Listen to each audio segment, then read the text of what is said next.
चला मंडळी, आज आपण मस्त असा एक हेल्दी आणि डाएट वाल्यांसाठी एक नाश्ता पाहूया। एकदम हाय प्रोटीन युक्त असा हा नाश्ता आहे। त्यासाठी इथं आता मी सुरुवातीला एक कांदा घेतलेला आहे आणि तो आपण चिरून घेऊया। कांदा इथं मी चिरून घेते, त्याचबरोबर थोडंसं टोमॅटो पण चिरून घेते। कांदा चिरत असताना एकदम बारीक असा कांदा आहे तो चिरून घ्यायचा आहे।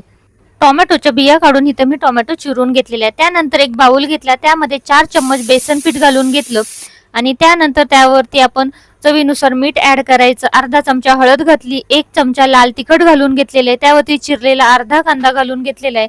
कांदा घातल्यानंतर त्यावरती फ्रेश कोथिंबीर घातली, थोडंसं टोमॅटो घातलं।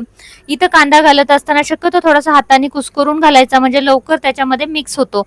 आता इथं तुम्ही हे सगळं मिश्रण आहे ते थोडं थोडं पाणी घालून चांगलं मिक्स करून घ्यायचं। जसं आपण झुणक्याची पोळी बनवतो त्या पद्धतीचं आपण मिश्रण आहे ते करून घ्यायचं आहे। आता इथं बघू शकता व्यवस्थित चांगलं मिक्स करून घ्यायचंय। आता हे बॅटर आपलं तयार झालेले, याच्यामध्ये थोडंसं पाणी आणखीन घालते म्हणजे व्यवस्थित तव्यावरती आपलं ते पसरलं जाईल। त्यानंतर याच्यामध्ये 100 ग्राम आहे ते मी पनीर घेतलेले आणि ते किसून याच्यामध्ये घालून घ्यायचे। पनीर मध्ये भरपूर प्रमाणात प्रोटीन्स असतात। बेसन जे आपण बेसन पीठ वापरतो त्याच्यामध्ये भरपूर प्रमाणात प्रोटीन्स असतात, त्यामुळे एकदम हेल्दी असा आपला झुणक्याची पोळी किंवा तुम्ही म्हणू शकता की बेसन चिला याच्यामध्ये तयार होतो। हा जो बेसन चिला आहे तो तुम्ही मुलांना नाश्त्यामध्ये देऊ शकता। याच्यामध्ये भरपूर प्रमाणात हाय प्रोटीन्स आहेत आणि तुम्हाला जिमला जाणारी जर मुलं असतील तुमची आणि हेल्दी त्यांना काहीतरी खायला द्यायचं असेल तर अशा पद्धतीचा नाश्ता नक्की द्या। बेसन पनीर पोळीमध्ये प्रथिने, कॅल्शियम, फायबर हे वजन कमी आणि रक्तातील साखरेची पातळी नियंत्रित ठेवण्यासाठी मदत करते। पनीर आहे ते स्नायूसाठी खूप फायदा होतो। त्यानंतर वजन कमी करण्यासाठी फायदा होतो। कॅल्शियम आणि हाडांसाठी फायदा होतो। कॅल्शियम असल्यामुळे, फायबर असल्यामुळे पचन क्रिया सुधारते।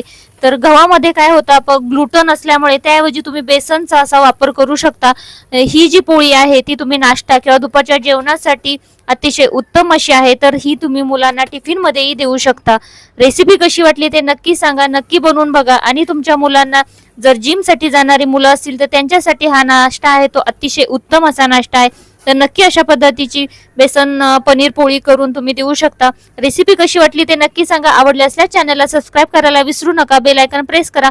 अशाच आपल्या काही डाएट रेसिपी आहेत तर त्याही पाहायला तुम्ही विसरू नका। त्या तुम्हाला संगीता सोमी किचन वरती डिटेल मध्ये पाहता येतील। थँक्यू।